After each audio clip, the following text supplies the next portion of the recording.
The art gallery at Buckingham Palace has put more than 150 portraits from the royal collection on display. The exhibit inspects famous faces like Queen Elizabeth, Prince Philip, Rembrandt and Rubens.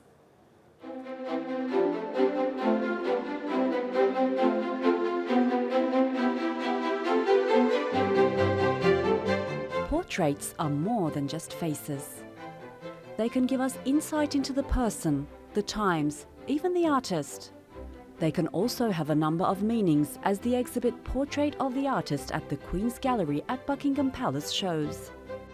This self-portrait by the Flemish artist Peter Paul Rubens, for example, was sent to King Charles I as an apology. The artist had sent an earlier painting to the English court that had been painted by his studio and not by his own hand, and he had to make amends.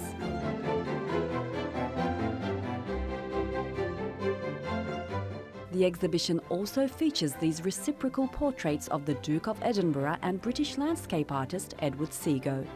They were painted on board the Royal Yacht Britannia during Prince Philip's world tour in 1956 and 1957.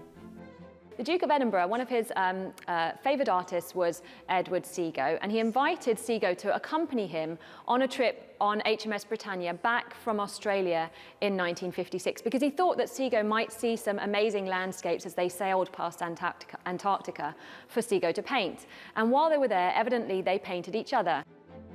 Artists saw their status rise from the Renaissance onwards, and they increasingly acknowledged their own profession in self-portraits, perhaps showing a brush or palette.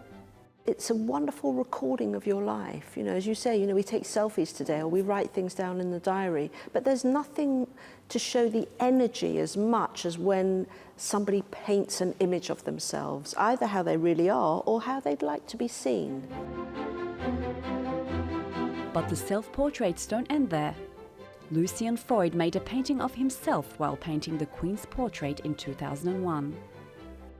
The sittings happened in the conservation studio at St James's Palace, and when you see the photograph, you see how bare the walls are and that there's a pipe running. This is not a grand palatial interior to be painting in, and it shows the reality of what it was like to sit for a portrait.